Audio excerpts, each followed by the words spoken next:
Hey, you bunch of fucking dorks. This is Ryan with Helmet to Helmet. And I was watching the Steelers game the other night, which is none of your business anyway. But the commentators were talking about how Brock Purdy and his Subway sandwich face is a legit MVP candidate. And I was like, that doesn't sound right. He's got so much help around him. An MVP is somebody, if you pluck off the team, then they're trash. You know, you pluck Brock Purdy off that team, they're pretty fine. You could put Kirk Cousins in there, Baker Mayfield in there, and they'd be fine. It might be better with Baker Mayfield, to be honest.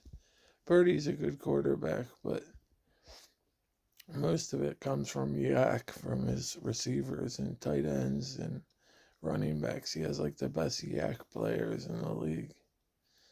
So it got me thinking, is there any other quarterbacks that had similar situations? Which is a weird situation, being like a completely unproven NFL quarterback, super late draft pick, coming out of nowhere onto a powerhouse team and making them a Super Bowl contender. And there has been other ones. Sorry about my drooling. My brain surgery and stroke make it hard to stop. But don't feel bad for me. Everybody deserves what they get. And there has been other ones. In 2002, Rich Gannon, who was a second round pick for the Vikings in the 80s. So he had some talent in there, but he had become a journeyman, hadn't found his fit. He played for Washington, Kansas City, Indianapolis, I think, and then he finally landed in Oakland, where the old man crew came together. It was Rich Gannon, who at that time was probably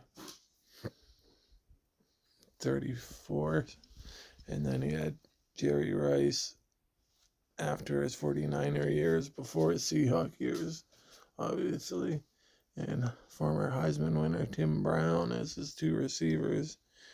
And he had former Eagle Charlie Gardner as his running back, who was a dual threat run catch running back.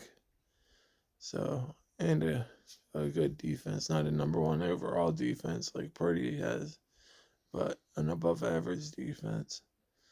So it's a similar situation. And then in '99, you got the grocery store bagger, the famous story of Kurt Warner, came in the league and didn't really get a chance. Played in the Canadian Football League, came back to the NFL, didn't get a chance. Finally got a chance with the Rams, and he wasn't the starter.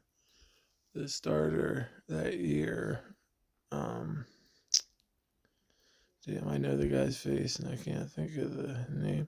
Alexa, who was the original starter for the Rams in 1999? She's not going to know. She's From Kiwix.org. Trent Green, who had just she been did signed as the know. Rams' starting Trent quarterback, Green. suffered a season-ending knee Yeah. injury in the preseason, Alexa, making stop. undrafted quarterback Kurt Warner the team's new starter. Yeah, Trent Green. And Dick Vermeil and GM and everybody thought the season was over because it was their only quarterbacks were Trent Green, who was a pretty good quarterback, and a fucking grocery store worker. And then Kurt Warner came in and just lit it up and lit it up. And he had serious help. He had two Hall of Famers at wide receiver on the outside, and Isaac Bruce and Torrey Holt. And he had one of my top three running backs ever, Marshall Faulk, in the backfield. He had Hall of Famer Orlando Pace at left tackle protecting him. Brock Purdy has Trent Williams, who's a 10-time Pro Bowler and future Hall of Famer, protecting him.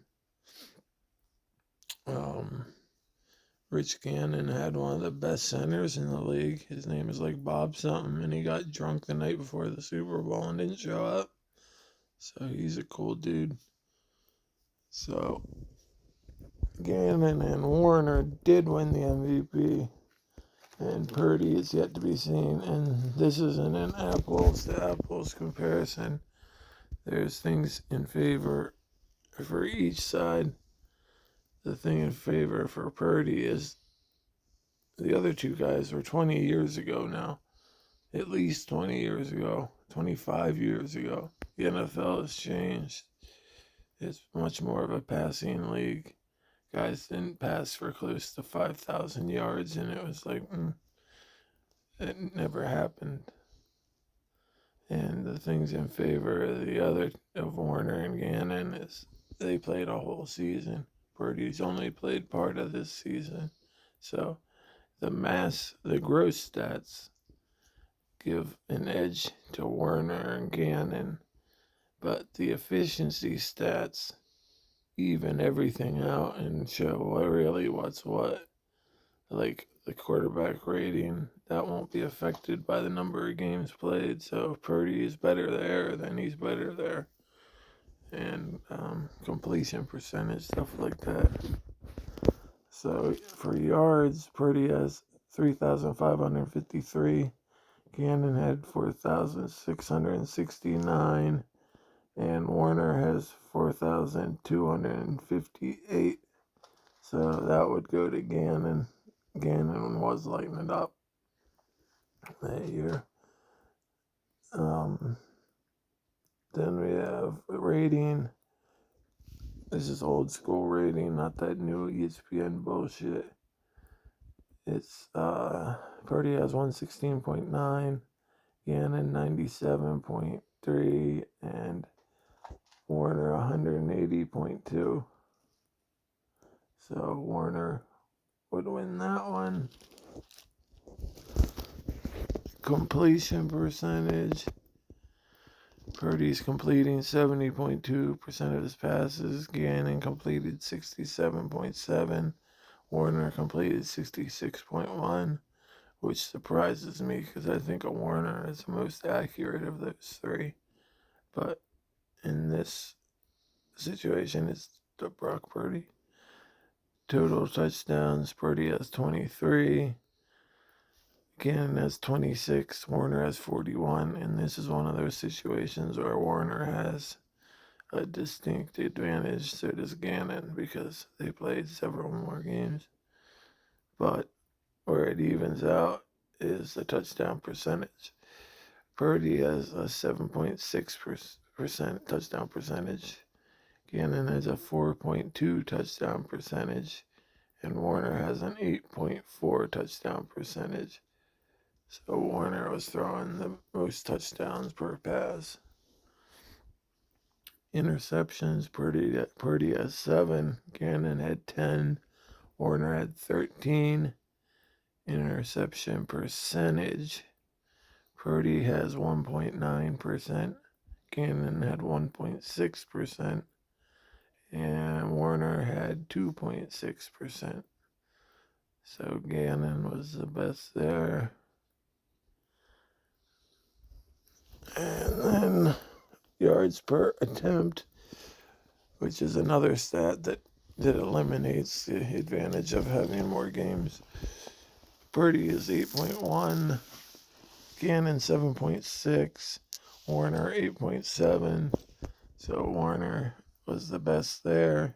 Yards per completion, Purdy's 14.1, Gannon is 11.2. And Warner is 13.4, so Purdy wins in the yards per completion. Let's go to rushing real quick. Purdy has 133 rushing yards and 3.7 yards per attempt, and 2 rushing touchdowns. Gannon had 18 rushing yards and 0 touchdowns. Warner had 92 yards for a 4.0 average and 1 touchdown. And we'll go back to passing yards per game. Purdy has 273.3. Gannon had 239.2. Warner had 272.1.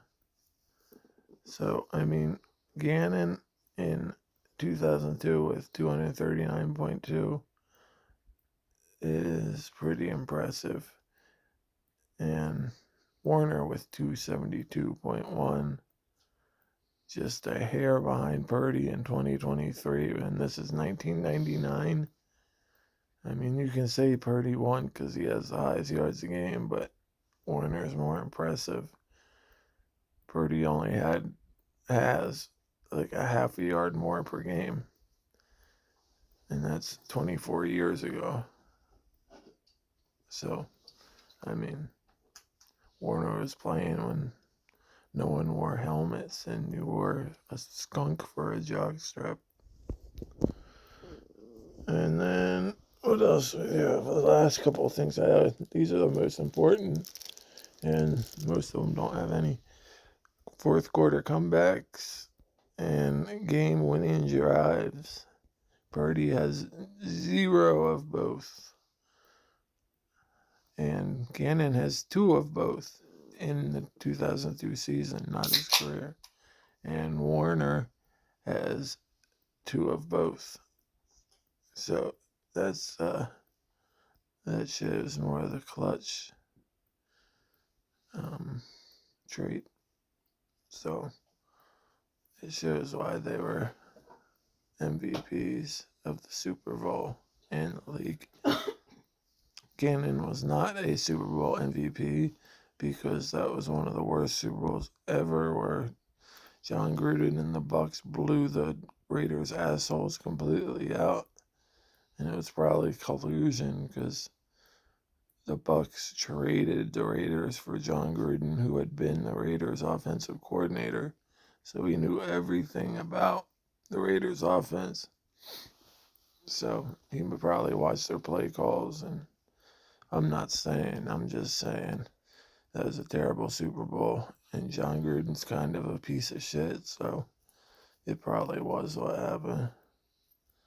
So going over this, I mean, just if you skimmed over the numbers, you would think Purdy would slightly win because of the efficient or the gross stats that are in his favor. But if you really look into it with the efficiency stats and when these guys played, Kurt Warner is the best of them. So that doesn't mean Purdy can't win an MVP. It means Purdy can. I mean, Deebo Samuel and Brandon Ayuk aren't Torrey Holt and Isaac Bruce. Christian McCaffrey may not be Marshall Faulk, but he's the closest thing in the league, and he's probably going to be a Hall of Famer when things end. He's the best two-way running back we have now in the NFL, and Trent Williams might not be Orlando Pace, but he's close, and he'll go down in the Hall of Fame too, just like Orlando. And San Francisco's defense is better than the Rams was. The Rams had an above average. They had a bend don't break defense. They'll sneakily take the ball away from you. And once they took the ball away from you and gave it back to their crazy offense, you were doomed. But yeah, there's that. I don't like Brock Purdy. I'm an Eagles fan. We will see them again in the playoffs.